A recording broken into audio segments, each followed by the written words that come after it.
Welcome back to the Fairfax Sports Report here on the Fairfax Sports Network.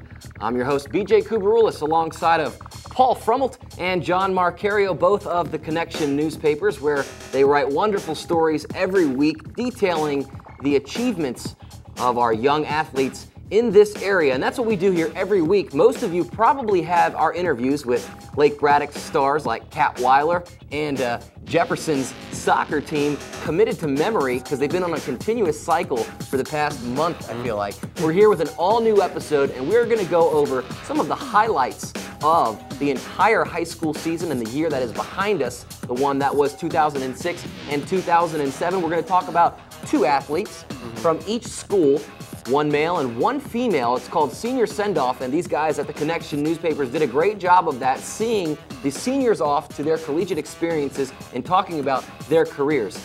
We're also going to talk to Edison boys basketball coach, the new Edison boys basketball coach, Kevin Quinlan. He'll be joining us in just a minute on the phone, but before we get to all that action, we of course want to thank the folks that make this wonderful show possible and our teammates, CCI Screen Printing, 703-978-0257 for all your screen printing needs.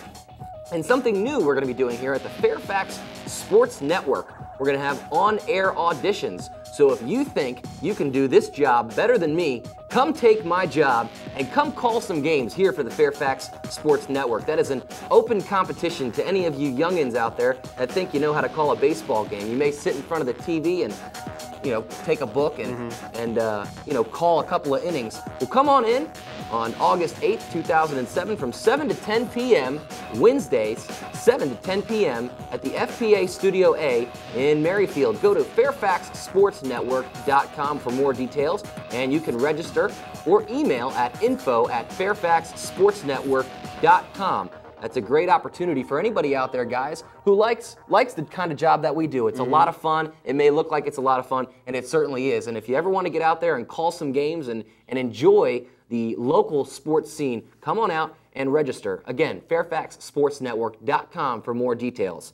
All right, guys, and speaking of fun, it's always fun to talk about local athletes. Before we get to our senior send-off package, we want to talk about a couple of news and notes that have happened over the last week. One in particular is Jasmine Thomas and Monica Wright, two local basketball stars. Jasmine Thomas is the second all-time leading scorer in the history of the Virginia High School League, 2,598 points in her career. She's top 10 in several other categories, and she is going to be representing the United States on the U19 USA team for women's basketball. They're going to be going to the Canary Islands for 3 days, for a week to take on three teams, Australia, Brazil, and Spain in the Canary Islands, and then they're going to be headed over to the World Championships, the FIBA U19 World Championships. So Jasmine Thomas headed to Duke, John. Monica Wright from Forest Park in Woodbridge. She won a state title in 2006. The back-to-back two girls all met Players of the Year. In 2006, it was Monica, Jasmine in 2007, and now they're playing together. Monica Wright, John, was the ACC Player of the Year at Virginia, averaged 15.1 points a game. Virginia's top-notch school in the Atlantic Coast Conference. It's always good to have the Northern Region kids step out. I mean, we're talking about it for years. Jasmine a lot last year, Monica the year before, saying these kids are going to represent the Northern Region rather well. Already off to an outstanding start in their freshman and sophomore years of college. It's pretty amazing that Jasmine hasn't even dribbled a ball for Duke yet, where she'll soon be playing, but representing the United States. I got a chance to talk to her earlier this week, and really for her, it's about representing the country, not just playing basketball. It's everywhere they go, they know that when they're in Bratislava, Slovakia, where the championships are going to be taking place, they're going to be representing the U.S. So anything everyone's ever heard about the U.S., they're either going to confirm it or they're going to change some people's perspective on Americans, and she takes that very seriously, and I think that is something that an 18-year-old girl right out of high school, I think that's advanced knowledge, and of course is the basketball aspect of it as well, the experience that her and Monica are going to be able to get from that experience. Also, it does help her kind of knock a chip off her shoulder. She didn't make the U18 squad, and then she turns around a couple months later, and she's the McDonald's All-American, MVP of that game. So I think she's probably one of the best players in the country, and it's good to see her kind of get that one thing that has escaped her. I think she's been an All-American probably about 152 times in her high school career. Moving on to, from that and on to one guy who we think is probably going to be an All-American this year in a different sport is Mikey Glennon. Paul Frummelt, Mikey Glennon, a guy that you've gotten a chance to cover quite a bit, plays over at Westfield High School for the football and basketball squad, actually. Plays for Tom Burbannick's football squad, and he recently had some big news. He definitely, as Coach Burbannick says, he has that God-given 6'6", and NC State really liked that God-given 6'6", offered him a scholarship. According to Glenn, he had 13 schools really looking after him, and he really liked NC State. He said, I've been to every school I was considering, and after I visited them all, I compared them all to NC State, and it was just more attractive than any of them. So he chose NC State, verbally committed, and will be playing in 2008. And when we get a chance to talk about some football in the upcoming weeks, those of you who know local football will know that Mikey Glennon, one last year left with Westfield. And my prediction, guys, is that they go 27-0, even though they're only going to play about 14 games this year, and they could potentially beat the Washington Redskins if they played them. That's how good Mikey Glennon makes Westfield, and that's how good they are with 17 returners. Last year, 1,660 yards, 18 touchdowns as a junior. All right, they're not going to beat the Skins, but he's pretty damn good. All right, speaking of someone else that's pretty damn good at what they do, shifting back to basketball for just a minute, John, is Scotty Reynolds. Played at Herndon. I got a chance to cover him quite a bit. He, alongside of several guys from this area, local players, Roy Hibbert to mention one, Scotty Reynolds from Herndon, those two local guys are going to be headed on to represent the United States, similar to what Jasmine and Monica are doing basketball-wise in the Pan American Games. Scotty Reynolds right out of Herndon, they got a new coach at Herndon, but Scotty is probably, alongside of Gary Hall, who coached Scotty, I think Scotty is probably the most memorable basketball player, besides Grant Hill, ever to come out of the Northern region. Yeah, he is. Scotty made a fabulous decision to stay in school for his sophomore year. There was rumblings that he might come out his freshman year.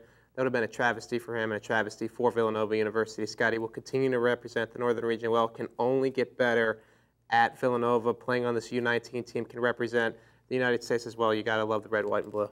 And Scotty Reynolds is a guy that went through a lot with choosing where he was going to go to school. Originally was going to go to Oklahoma to play for Kelvin Sampson, and left when he found out that Kelvin was leaving for the job at Indiana. Ends up at Villanova, last-minute decision, and look how it works out. It's great to see. I'm a true believer in the phrase that everything happens for a reason, and I really believe that maybe had he gone to Oklahoma, maybe he would have disappeared in that conference. Maybe he wouldn't have even cracked the starting lineup. McDonald's All-American, okay, that's a stretch, but the kid's the Big East Rookie of the Year, and now he's representing the United States on a grander level, Paul. I think that, if that's not validation for those who may have doubted Scotty Reynolds' ability and called him just a high school player, wasn't going to succeed at the next level, I think he's changed a lot of minds. Well, he succeeds at everything he does, so it shows that it shows his doubters that he will continue to succeed.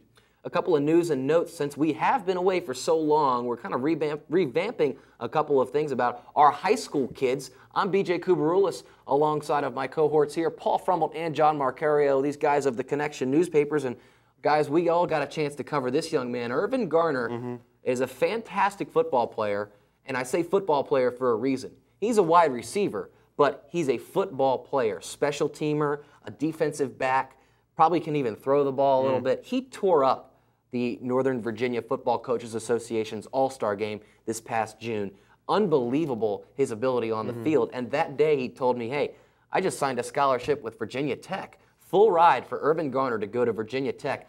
This is a guy that played second fiddle to Keith Payne when they won a state title in 2005. He was kind of that forgotten star, and he really rose to the occasion this year. Oakton may have not gone as far as they did with Payne, but the pieces still weren't around Irvin. Irvin, I think, is a steal for Virginia Tech. He's going to have to get a little bit bigger to play at that level and at that school. But John, Paul, we both all got a chance to see Irvin Garner play this year. Well, he's just speedy, and seeing him in the Northern Region Classic game, he really was able to change the pace of the game, and his future was a little murky there for a little bit. A scholarship opened up at Virginia Tech, and he was glad to take it. I talked to Coach Joe Thompson about, hey, why didn't this kid go somewhere else sooner than wait until June to sign with someone? He had to get his situation corrected with some grades, and often that is the case with some guys that maybe they don't do the right things to start the first couple of years and then have to play catch up. And it's good to see that he is on the right path. Originally, there was rumblings that he was going to be playing at Towson, and they had offered, and then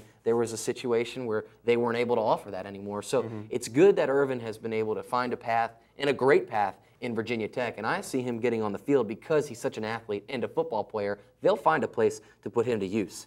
Speaking of putting the guys to use, John, Matt Kugler is a guy that played for Robinson, won back-to-back Virginia High School League state titles, the first 2 official state titles at Robinson because of All-American Matt Kugler. Now he's moving on to the next level. All these kids from the local Fairfax Sports Network coverage area representing Team USA is Matt Kugler for lacrosse.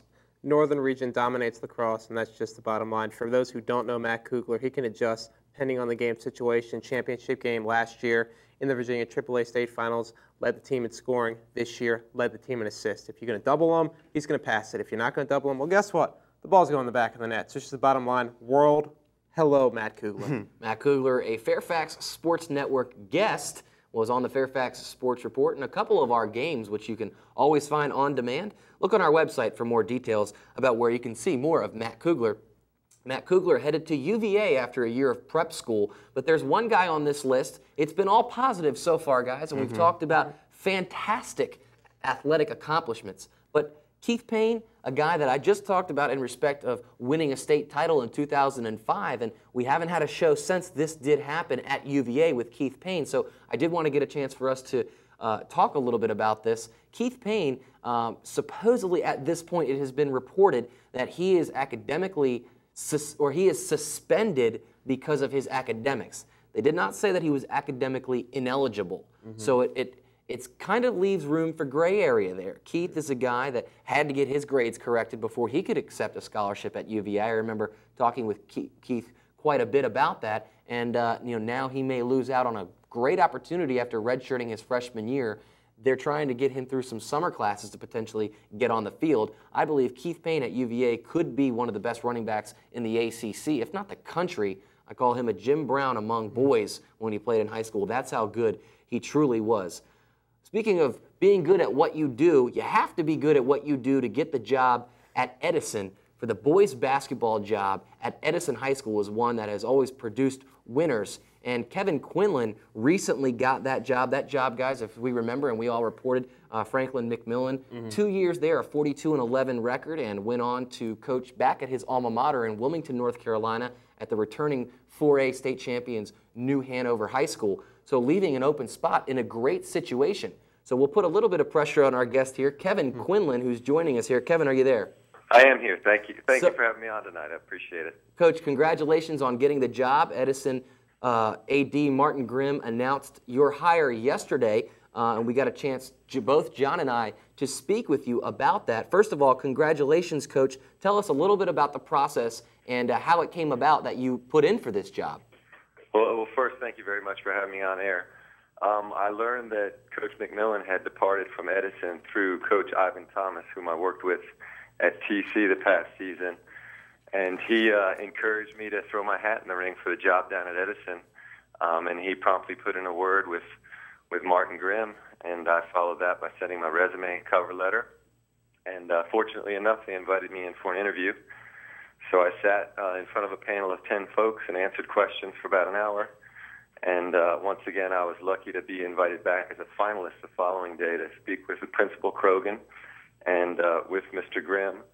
And we had a nice little conversation, and things went well from there. They called me a few days later and offered me the position. Coach, do you feel any pressure coming to a team that won the regular season Northern District Championship last season, been to the Northern Region Tournament 4 times in a row? I mean, does that weigh on you at all? Do you think about that at all? Or are you just looking forward to the Kevin Quinlan era? I have to be honest, I don't really feel pressure. I am a forward-looking person, and I'm very confident in my coaching skills. And I just look forward to hitting the ground running and working with these guys, and I want to push them to become the best basketball players and the best people they can be as individuals, and then, thereby making the team as a collection the best team it could possibly be. And Coach, you talk a little bit about your past. When I talked to you, you said you've been, for 32 years you've been prepping for this job. Let's tell the folks at home a little bit about you. You coached at Sidwell Friends. You also coached as an assistant there and as an assistant, as you mentioned, under Ivan Thomas at T.C. Williams. Coach, you also played at Bowie as a point guard in Maryland, and then you also played at the University of Maryland Munich campus in Germany. I'm sure that was a an awesome experience, having had some international experience, and you also spent some time there as a volunteer assistant coach. So you certainly have the credentials to take over a big-time job in Edison. Paul Frummelt. Coach, most times when a new coach comes in, it seems like it's a rebuilding year, but Edison already has a great established program. There are high expectations. Are you feeling that pressure? You know, I'm really not. The pressure that I feel is a pressure that I'm putting on myself, and once again, I feel like I'm starting right here at square one, and I'm really looking forward. What I want to do is come in and establish a culture of success where the kids come out every single day and they work hard and they work intelligently and they play as a team unit. And so I really focus on some very basic stuff, and I feel like if those qualities are in place, then good things will fall into place, and that winning will be a byproduct. All right, we're letting you off the hook with the pressure stuff, Coach. We're letting you off the hook with that. But, you know, and in another respect, one thing that I really did like hearing from you when we talked was that you said you care about these guys as individuals. And, you know, at Edison, there's been a lot of great individual athletes that may not have necessarily had the grades to move to the next level. And you're also a teacher, and you have that ability to teach. Talk a little bit about, you know, your involvement in maybe trying to push some of these kids to the next level. That's actually one of my primary goals. I want to make sure that there's academic support in place for all these student athletes. And as you said, I am a teacher. I hold a master's in education from George Mason. I have a few undergraduate degrees from University of Maryland. So I place a high premium on education. So one of my first things to do is I want to sit down with the counselors and find out where these guys are, where they stand in with respect to their GPAs and their scores and things like that. And like I said, I want to get a support in place to make sure that, you know, when the time comes, that they're ready to move to the next level, not only as athletes but also as students. Now, Coach, you were an assistant under Dwayne Simpkins at Sidwell Friends. For those who think the name Dwayne Simpkins rings a bell, he was a star at the University of Maryland, kind of put them back on the map at basketball, led them to a couple NCAA tournaments. You were also an assistant under Ivan Thomas, won a Northern Region title at TC last year. What kind of lessons did you learn from those two very good head coaches? Well, Dwayne, as you know, played under Morgan Wooten up at DeMathis, so he carried a lot of Morgan's spirit with him. You know, Dwayne really focuses on fundamentals. He also focuses on the human being. He's looking at a whole student athlete, not just at the athlete, not just at the student. One thing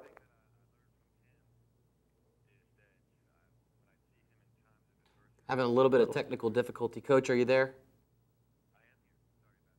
Looks like we've lost Coach Kevin Quinlan over at Edison, guys. But, you know, we'll see if we can get him back with us here. But in the meantime, one thing that I really did like hearing from him is that he does like working with the individuals, not just on being a good basketball player, but being a good individual, also not just academically, but morally as well. And so you like to hear that from a coach who is taking over a heck of an athletic program to add a different element there. Coach, are you with us? I am with you. Thanks for joining us. Sorry about the mix-up there. You know, you were talking a little bit about working with Coach Simpkins and Coach Thomas. If you could just pick up as to kind of what you did take from those programs. Okay. With Dwayne, he's a very even-keeled, level-headed guy. You know, so in the face of adversity, he always had this calm demeanor to him. He always trusted that things would work out well in the end, and that's something that I took from him. Not to mention he has an encyclopedic mind for plays and things like that. So I learned a lot about X's and O's too. And he's just an outstanding individual, just a great person. And then the last season I worked with Ivan, and I'm sure you guys have seen him play. Or sorry, pardon me, you've seen him coach. And he's a phenomenal motivator and just a really powerful leader. So I learned a lot about that from him, and he's also the kind of guy that's so dedicated to his student athletes and to his program that he would literally take the shirt off his back and hand it to the kids. Coach, I want to thank you so much for joining us here on the Fairfax Sports Report. Thanks so much for joining us. Good luck at Edison, and thanks for joining us. Thank you very much. It's been a pleasure. Thanks, Coach. Thanks, Coach. Okay, guys, so one thing that I do also like more than just working with the individual, as we did mention, is that he's also got a heck of a resume. He's been around. He knows the northern region. He played not too far as a high schooler in Bowie. He has contacts in this area, obviously, to swing a big job like Edison, kind of out of nowhere, to be honest with you, is a pretty big get for a guy like that. And AAU experience, he's coached the 15U Titans from the time they were 13 years old. Now they're 16 years old. They just got back from the national championships in Michigan, a 23-4 record he took them to this year. And the Titans may sound familiar. It's because they're from Alexandria, and the edge there is that he knows the area. He knows those kids. He knows those parents. And Ivan Thomas will tell you, as a coach in that Alexandria area, that is one of the most difficult groups of people to capture. If they don't like you, if you cannot get along with the community in Alexandria, you will not last as a basketball coach. And right there in that Edison factor, working in that Alexandria area, it's good to see that he's already worked with those kids. He probably has already won over a big part of the community. Well, speaking of winning over a big part of the community, the Connection newspapers has been doing that for quite some time. And one of the ways they do that every year is when high school athletes graduate, they select 2 kids from each school for the senior send-off, as you can see, as presented by the Connection newspapers. Paul Frummelt, the senior sports editor of the Connection newspapers. Paul, why don't you tell the folks at home a little bit about this project and what it means to the community and the kids involved? Well, it's not just something where we say, hey, this boy, this girl was the best athlete at that school. We don't just go for that. We do have some of those kids, but we ask the DSAs, we ask the coaches, we go in the community and see what kids really made a difference for their schools in athletics. And not just athletics, in grades, in extracurricular activities. We want to highlight those kids that really deserve to be highlighted for what they did for their school. And at the Connection newspapers for the last couple of weeks, you guys have researched this. You've gone through stats. You've done interviews. You've talked to these kids. You've gotten photos of them graduating, walking, and getting their diploma. So it's really a comprehensive project. You can check that out on www.connectionnewspapers.com. We're going to bring it to life to you right now, though, guys. John Marcario did a lot of research on this as well, and you and Paul Frummelt. Let's kick it off right from the start. We'll start with Oakton High School. Katie Jones and John Capalbo. Paul, tell us a little bit about these 2 phenomenal athletes. Well, Katie Jones was on 2 of the best Oakton Cougar squads, obviously the girls basketball team and the girls lacrosse team. And she is a name that might not stand out with someone like Hilly Friend or Jasmine Thomas, but she was one of the players that always got the job done, didn't get in the limelight. She was a defensive sub on the girls basketball team. She was defensive player on the lacrosse team. And a few quotes, one from head lacrosse coach, she's just a perfect example of go out and get the job done and go home. She needs no fanfare or no pat on the back. She was just a girl that got the job done, and she didn't even really care about getting the respect. Won a Northern Region title with the Oakton Girls Lacrosse program for the first time since 1998, did Katie Jones, helping Gene Counts, the coach who just said that about her, to her first one since that 98 season, which was her first region title. So kind of get off the schneid there, if you will, but you can't really say that about a program that won the last 2 state titles. So great to see Katie Jones getting a little bit of recognition. John Capalbo on the tennis team and indoor and outdoor track team. Now, he set an Oakton record in indoor pole vault with 12 feet in the Northern Region Indoor Track Meet. He was also the first player to receive the Concord District Coaches Sportsmanship Award for the tennis team. So you can see how the whole district views John Capalbo, a number 5 singles tennis player, and obviously a record holder in pole vault. So what you're saying is that John Capalbo's got a lot of respect in those 2 sports. Yes, most definitely. Well, speaking of a guy that's got a lot of respect in his sport, Jason Farley, a guy that's been on this show and has been a call-in guest a number of times. Jason Farley, a left-handed pitcher from Madison, the ultimate baseball team in this area, as many believe. Jason Farley, the left-handed pitching sensation, and incredible stats this year, headed to the Virginia Military Institute, and just an incredible guy as well, as you see him there right on your screen. Jason Farley, Paul, is a guy that was just incredible, not just in the Liberty District or the Northern Region or the state, but in the entire Washington, D.C. metro area. One thing I love about doing the senior send-off is you learn things about someone like Jason Farley that, he's been written about quite a bit during his career. I have a question for you, BJ. Okay. And I think you're reading my paper. So I didn't. Okay. You're going to test me now. Do you know Jason Farley's first strikeout victim? When Jason Farley was a freshman, his first strikeout at the varsity level was against who? I'll just tell you, it was Brandon Snyder, Westfield's Brandon Snyder in the Orioles organization, first-round draft pick for the Orioles. And I didn't read your paper. Well, that's just knowledge then. That was his first strikeout, and obviously, when you start there, and going all the way up, obviously Farley, a great player, ended his career with a 1.5 earned run average, 1.25, I'm sorry, and 188 strikeouts this year. And Madison has often been known for its baseball and its pitchers. Jason Farley is probably one of the best pitchers, if not, I don't want to go that far and say he's the best guy ever, but one of the best and one of the most memorable to come out of that school. They've had a lot of great ones there, so that says a lot about what he's been able to accomplish. And also Kristen Hayner, straight out of Madison as well. Kristen Hayner, affectionately known as the wedding planner by head girls soccer coach Kurt Kuykendall. He said basically she's the one that will organize the social events. She's the one that keeps that team unity together. And that's pretty darn important in high school sports, is having that team chemistry. And Kristen Hayner was definitely, apart from being one of their best in the air midfielder, getting those balls coming from the air, that's important, being that wedding planner. And Kurt Kuykendall said, no matter what team he does from here on out, be it girls, be it boys, he's going to have, if it's boys, they're not going to be called the wedding planner, but he's going to have a wedding planner on each team. She made that much of an impact on him. And the thing about Kristen Hayner and Kurt Kuykendall's girls soccer team is that this is a team that shocked the world, by the way, or at least the Northern Region sports world this year. 15-4, they posted a 15-4 record.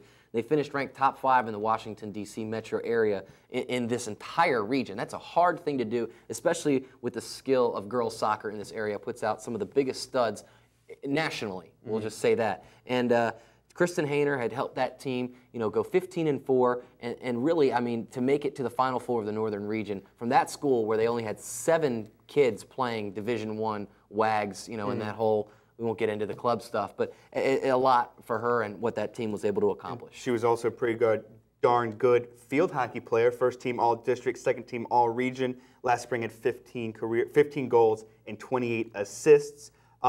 She's going to play field hockey at Division III Mary Washington this fall. Absolutely. A fantastic career for Kristen Hayner. If you're just joining us, I'm BJ Kubaroulis, your host here on the Fairfax Sports Report, and Paul Frummelt and John Marcario of the Connection newspapers just got off finishing a project called Senior Send-Off, which we are bringing to life right now. We've chosen 2 seniors, a male and female, from every school in the Northern Region. We're highlighting their career and what they've meant, not just to their school, but to the sport and to the Northern Region as a whole. And a guy that I really believe is one of the most unsung players football-wise this year was Frank Howell out of Marshall High School. Paul, you were at the Northern Virginia Football Coaches Association. The long name, yes. Boy, that's a lot to say. All-Star game, and Frank Howell had just an incredible game.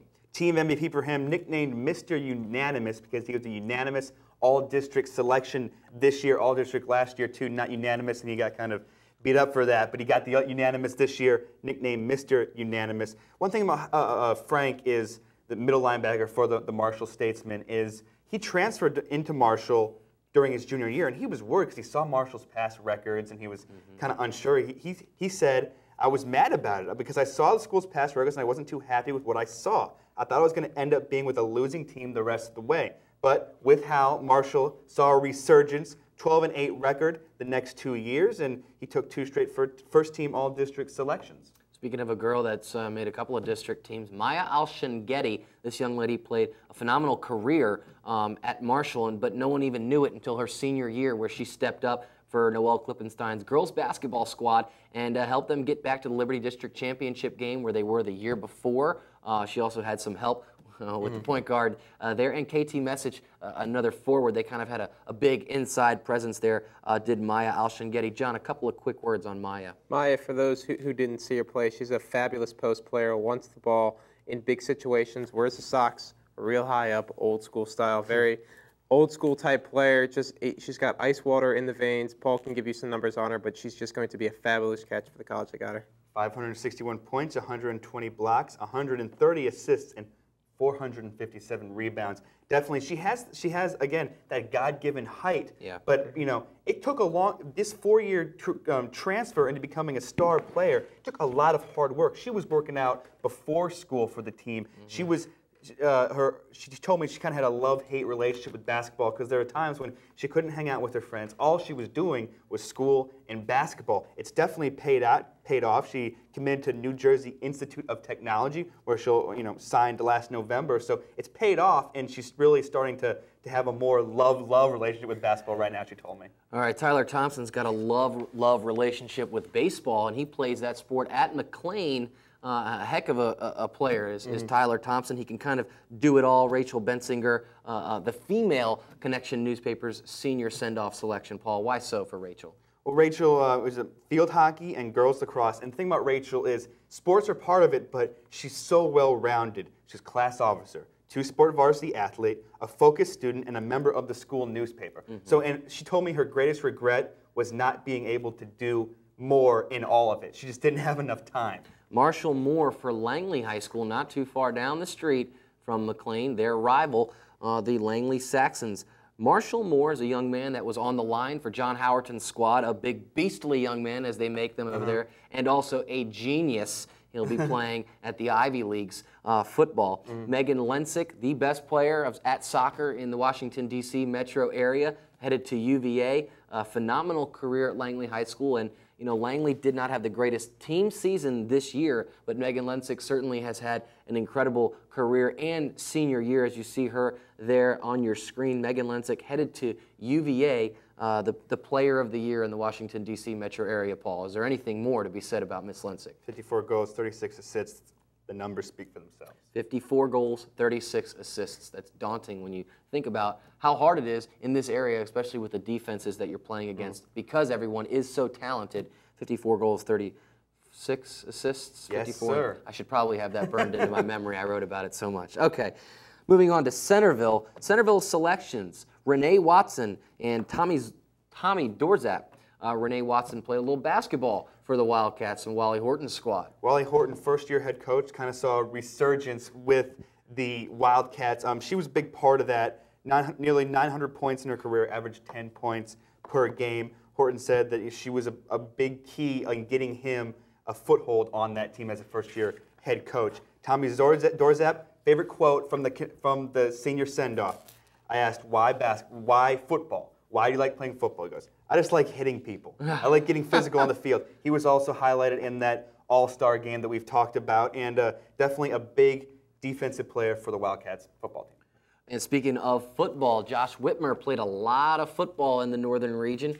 Played at Chantilly before he transferred over to Westfield. A quarterback controversy forced him out of Chantilly. The coach lost the job. There was a big uproar at Chantilly, and then he goes and tries to be a quarterback with Mikey Glennon at Westfield. But you know what he did? You know what Josh Whitmer did? He took it all with a grain of salt, and he had a heck of a career no matter where he was. He's a heck of a receiver, and that's why the Connection newspapers selected him and Allie Heon, as you see Josh there on your screen, out of Westfield as their senior send-off selections.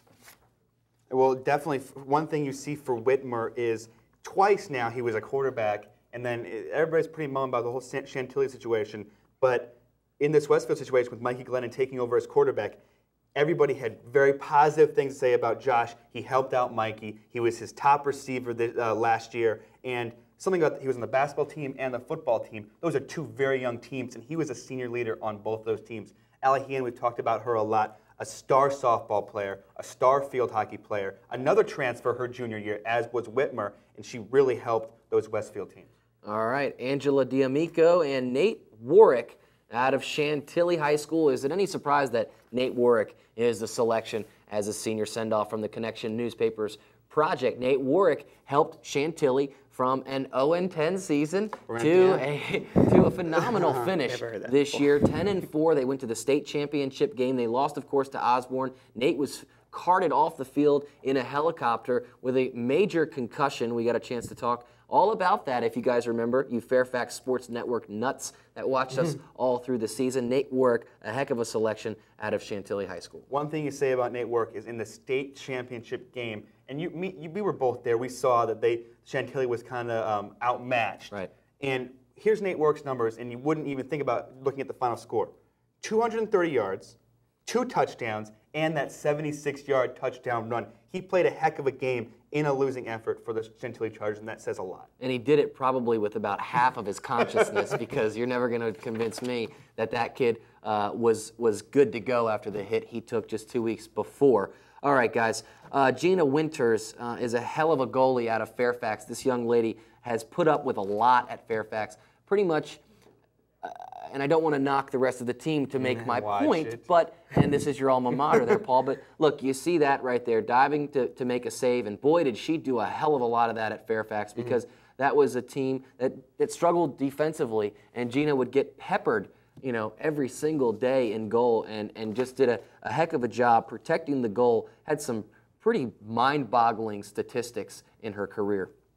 Yeah, I feel like the second-string quarterback that finally gets his opportunity to talk. Yes, everybody, I'm still sitting here. Gina was a stud on the Rebel soccer team for 3 of the past 4 years. She won the school's Women's Sport Athlete of the Year. She had 3 shutouts this year, including a 1-0 victory over Westfield on senior night. She'll be attending the University of Pennsylvania Ivy League school, Division I soccer. They can't give scholarships there, otherwise she would have gotten one. She's still going to be there. She was a 4-year letter winner at the school. She also played the past 2 seasons on the school's varsity basketball teams. One great thing about Gina is Fairfax has struggled a lot in soccer. You always see her, she's always smiling. Can't miss it. All right, guys. A girl that was also smiling on the girls' soccer scene was Hayfield's Marika Gray, headed to Virginia Tech, scored about 62 goals in her career. Not about, scored 62 goals in her career. Hayfield scored 11 goals in a tremendously difficult season this year. Out of the 11 goals, Marika Gray had 10 of them for the Hayfield Hawks. Moving on to Woodson, Angela Redmond and Stevie Silverthorne, John, a guy that you liked a whole bunch during the basketball season. Stevie Silverthorne and Zach Wilmot together took that team to greater heights than they've seen in a while. They have been. He was on played a limited role in their 2005 Northern Region title team. Has been a first-team All-District, Liberty District point guard, 2006, 2007. He's just guided Woodson. Head coach Doug Craig just said simply, you cannot find a better passer than Stevie Silverthorne. His teammate Zach Wilmot, who's played with him for several years at AAU level, said he wouldn't have another man passing him the basketball. Stevie will be going to a prep school up at the Naval Academy. Will be playing there for a year. Has aspirations of playing for the University of Navy's Division I basketball team in 2 years. I wish him the best of luck. I think he can do it. And Steve Silverthorne, you know, is a guy that, you know, took a little bit of a back seat, as we mentioned, to Zach Wilmot, but still flourished at times, and you could see his talent come through when they let him loose. But you have to really give it up for a guy that kind of gave more of himself so that, you know, the rest of the team could shine, and he's certainly capable of getting to the levels that he wants to get to. Lake Braddock had a couple of kids go to the next level, and Greg Delaney, boy, he took it to the next level. Every time the Fairfax Sports Network was there to watch him play. We did a couple of Lake Braddock games, and Brian Meachers has a lot of good things to say about Greg Delaney. Greg Delaney is just simply an athlete. He was on the baseball team's Northern Region Championship team in 2006. He was on the basketball team's past 3 Northern Region qualifying teams for the past 3 years. He was a team leader this year, basically the lone senior on the team this year, constantly double teamed, every now and again triple team, especially in that T.C. Williams game. But when the game was on the line, he wanted the ball, and he delivered. He averaged around 18 points per game. He was a first-team All-Patriot District player this year, just simply the heart and soul of that Bruins squad. John, you and I got a chance to call that game against T.C. Williams, and Greg Delaney certainly rose to the occasion, as did Michelle Presley throughout her high school career. What can you tell me about Michelle? She was a cross-country Virginia AAA state champion in 2007. She was a 3-time Patriot District and Northern Region champion for indoor track. She was a 4-time district and regional champion for outdoor track, and she was also an all-state indoor and outdoor track, a combined 6 times. Dominant. Congratulations to the seniors of Lake Braddock High School. South County, their first senior class, if I'm correct. Jamie Puhek and Mike Graham. Mike Graham, a heck of a baseball player, didn't have a chance to do what he does best this year, which was pitch. He was injured, and, well, why not do it with the bat as well, John Marcario? Tell us a little bit about that. Look how tall he is. You could just see how tall he is there in that picture. Mike Graham, a prospect, John, in your eyes. Graham, the 6'7", Graham had looks from several Major League Baseball teams prior to the season. Might have thought he was going to get drafted, had a shoulder injury before the season started, wasn't able to pitch at all, played first base, still had an outstanding year, was a second-team All-Patriot District player for the past 2 years. His Stallions made the state semifinals this year. He will be going to VCU, will be pitching down there. Very confident he will be starting for them. Look for Mike Graham to possibly play in the big leagues along with maybe Seth Williams of Edison. Brianna Gaze and Mike Spooner of West Springfield High School. I don't think there's a lot more we can say about dominance in your sport as an athlete in high school than what Mike Spooner has been able to do in his career. I think anyone that is a fan of Northern Region and high school sports will know that name. He's not your football star. He doesn't play on the basketball team. He doesn't do the sports that everyone loves, but he is one of the most dominant runners ever to emerge from this area. Lee, Allie Beans, and Sean Holston, speaking of speedy runners from this area, out of Lee, Sean Holston broke all kinds of records, John, this year. Sean did. I know we're running short on time. I'm going to give you a little funny quick note about Mike Spooner. He tried out for the cross-country team his freshman year because he thought it would keep him in shape for the basketball season. He wanted no part of cross-country, didn't have any aspirations of doing cross-country. Coach said, you know what, son? You're pretty good. Maybe you should try out. 5-time state champion, 4-time All-American. He was pretty good. But as for Sean Holston, look for the name in possibly the Olympics in the next 2 years. Sean Holston is just simply and could be the fastest runner to ever come out of the Northern Region. He dominates the 100-meter dash. He was the regional champion there. He dominates the 200 and 400-meter dash. He was the state champion there. He'll be going to play at Florida State University. Their track and field team has been the two-time Division I champions. They do not mess around down there. Sean Holston, though, he's not a flashy guy. If you talk to him, he's not going to sit there and say, I'm the greatest, I'm wonderful. No, he'll be very humble about his abilities. He's just a great athlete. Look for him. Biggest problem with Sean Holston is he's so good at so much that he wears himself out during these track meets during the Northern Region, indoor and outdoor. He was just huffing and puffing the entire time because he's winning all these events.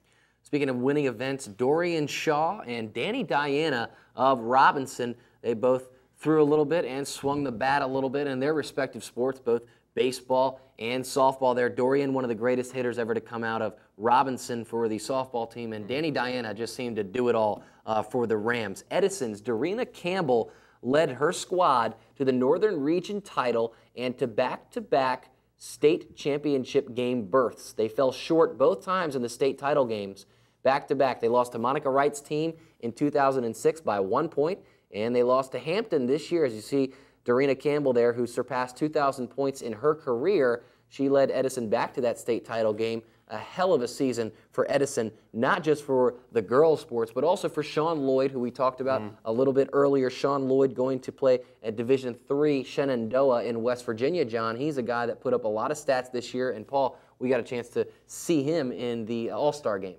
The Irvin Garner-Sean Lloyd connection was definitely on display during that All-Star game. He's a great big quarterback, hard to tackle. He does have some moves too, but he has a great arm. All right, speaking of a guy that was hard to tackle, had a good arm, and was just one of the most scrappiest fighters I ever saw play at Herndon, was Zay Lopez. This kid just did everything that he was asked and more, and didn't try to overdo it.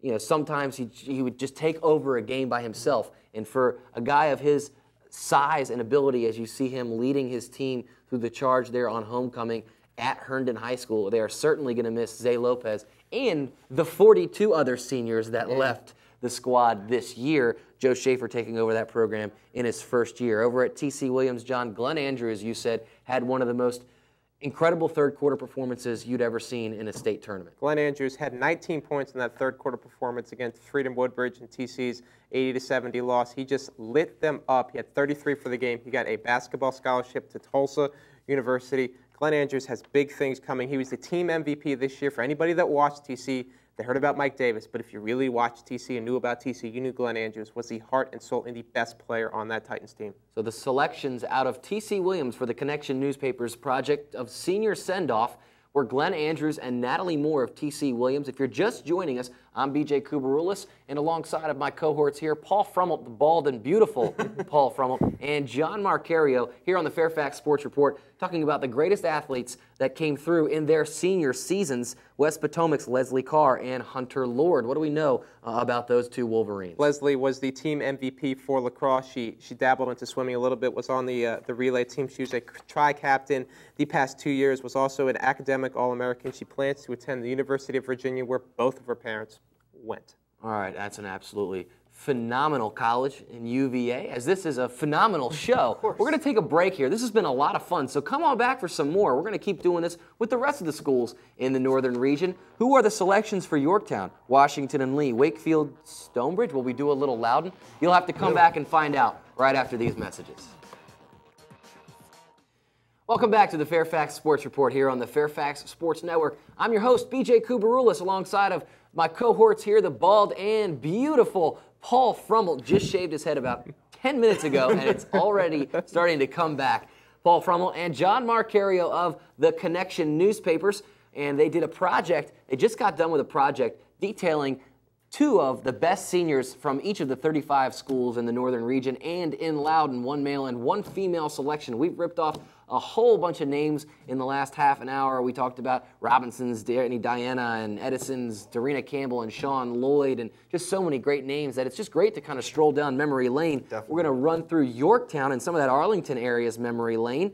Leah Core and Ricky Connor, the selections out of Yorktown, 2 Patriots that really got it done this year. John, tell us a little bit about the 2 of them. Leah made 172 three-pointers during her career at Yorktown. Is believed to be the 6th most all-time in the state of Virginia. She was an all-district, national district player for the past 4 times. She averaged 13 points per game this year. She won the team MVP her sophomore and junior year. She was the lone senior on Yorktown's team this year. Will attend the University of Virginia this upcoming season. Not going to play basketball, but she's a stellar academic person, as she had a 4.0 GPA. And at Washington and Lee, Sarah Weber and Mike Vitale are the selections for the for the Connection newspapers senior send-off, where they highlight 2 of the best athletes from each school. Sarah Weber and Mike Vitale. John, what do we know about them? Sarah Weber, she was the team MVP for the track and field team for the past 2 seasons. She will be attending Williamson College in Williamson, Massachusetts. She transferred here from the Massachusetts area her sophomore year. She will be studying political economy or political science,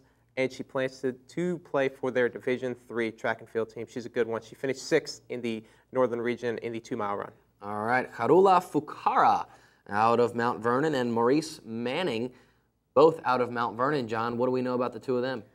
She was the Mount Vernon dominant tennis player, for lack of a better word. She was a 2-time national district champion, 3-time national district doubles champion, 4-year honor roll student. She finished with 46 career total wins in singles. She spent 4 years as the team's #1 tennis player. She'll be going to Northern Virginia Community College in the fall, but plans to transfer to Mary Washington University in the springtime. Wakefield, represented by Brittany Garner and Adam Webster, the 2 selections from the Connection newspapers project on honoring 2 of the best seniors, and they certainly were that for Wakefield. Out of Stonebridge, Melissa Giusti and Robert Walter. Walter played a little bit of lacrosse this season, as our Fairfax Sports Network covered a whole bunch of it. And the Bulldogs didn't have a great season, but Robert Walter stepped up at times and really showed that he could contend with some of the best in a difficult area of playing lacrosse. Definitely a great football player for the Bulldog squad, too.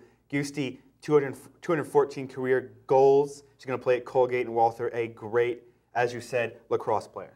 And out of Potomac Falls, for a little bit of Loudon love to our new viewers in the Loudon area as we've expanded our viewership.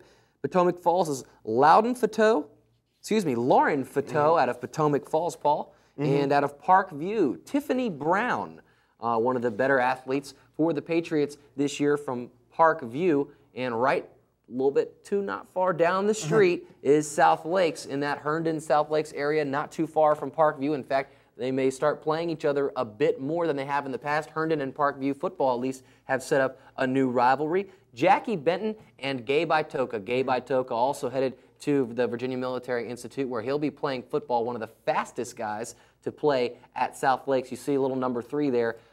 Could run a 40 in about 4.3, I believe it was. 4.3 is right. And the guy was just incredible stats. And Paul, what else do we know about him? We scored 14 touchdowns last year, and that includes 4-piece against Thomas Jefferson and W.T. Woodson, over 1,000 yards this year. He was a bright spot for that team this year. Well, speaking of bright spots, there's a bright spot in this show every week, and that is when we get to hear Paul Frummel talk about Loudon and give Loudon, our new viewers out in Loudon, a little love. Paul, tell us a little bit about the Loudon Report and what we should expect from it every week in the upcoming high school sports season. Every week we're going to touch on some happenings in the Loudoun area. I know we got some Loudoun people watching us right now. This week we're going to talk some swimming. We're really going to do that community swimming. The Colonial Swim League held their 2007 Relay Carnival at Sugarland Run in Sterling.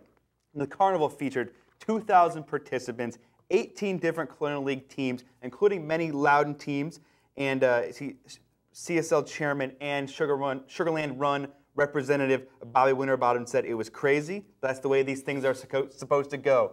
Now, I was at this event, and it was crazy, and it is the way it was supposed to go. Kids running around. They ran it very well, and the Franklin Farm Froggers, a little bit of Herndon love, won the event with the Burke Center Penguins coming in second. A great event for Loudoun, a great event for the Colonial Swim League, and a great event for Northern Region Swimming. You said it was a crazy event, and I believe any event run by a man by the name of Bobby Winterbottom That's my should man. be a crazy my event. man Bobby. Speaking of crazy events here on the Fairfax Sports Report, every week you get to hear old insane Marcario there at the end of the table talk about his madness, and this was derived out of the craziness we would often hear coming from his corner of the office when we all worked together at the Connection newspapers.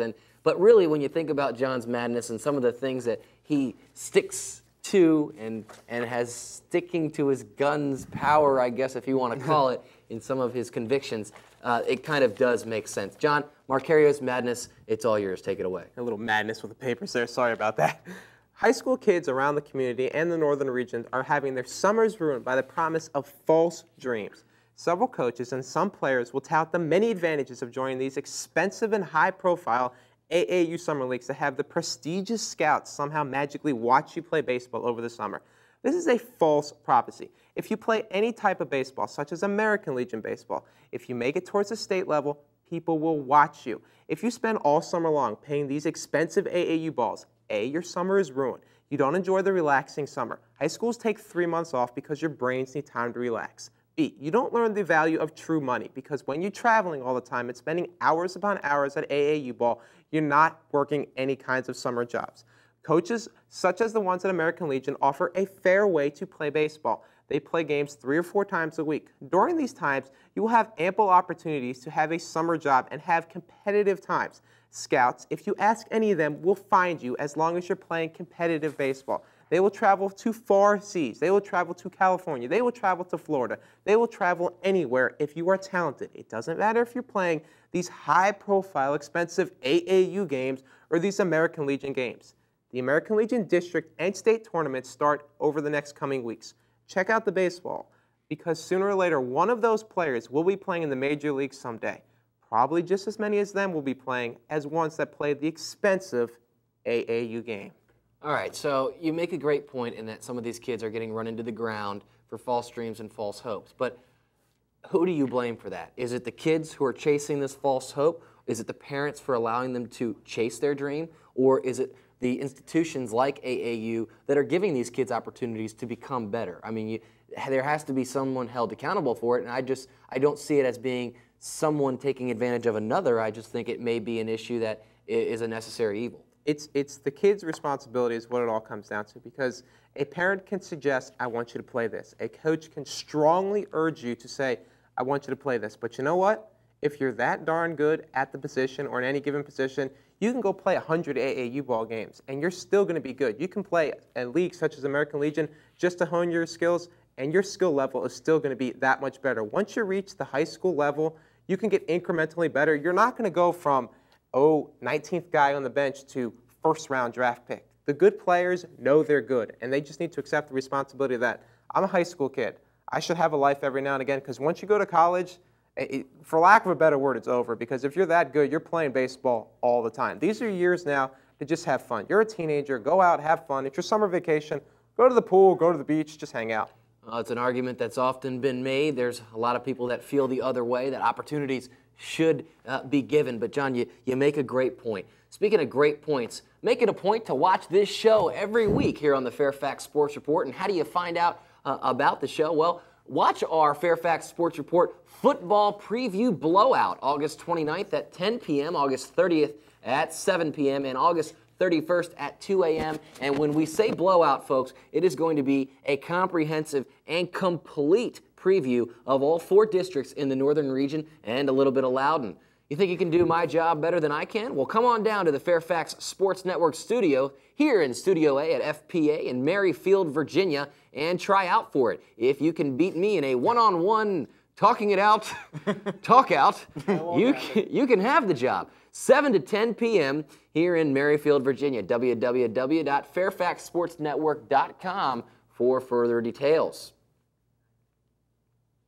Find out more on the web, FSN on the web. You can see beautiful pictures of Paul Frummelt's bald head and when he used to actually have hair at fairfaxsportsnetwork.com. Thanks to our teammates at CCI Screen Printing, 703-978-0257 for all your screen printing needs. I want to thank you for joining us here on this all-new edition of the Fairfax Sports Report. I want to thank all the cast and crew that came out during their summertime, including Win Ellington, a wonderful reporter, by the way, Monica Moore, who's just learning and has become a wonderful reporter already, and Morgan Benz out of Centerville High School getting a chance to get a behind-the-scenes look. We wish her the best of luck at Charleston next year. Brian Nern, Pete Masisco, and Jim Lepp. And the next time you see me, folks, I'll be wearing a ring on this finger. But wish me the best of luck at what will be, guys, as you will be there. One of the most incredible Greek weddings you've ever seen. Opa! Have fun. Great summer. Come on back in the coming weeks for more here on the Fairfax Sports Report. I'm going to hit it right.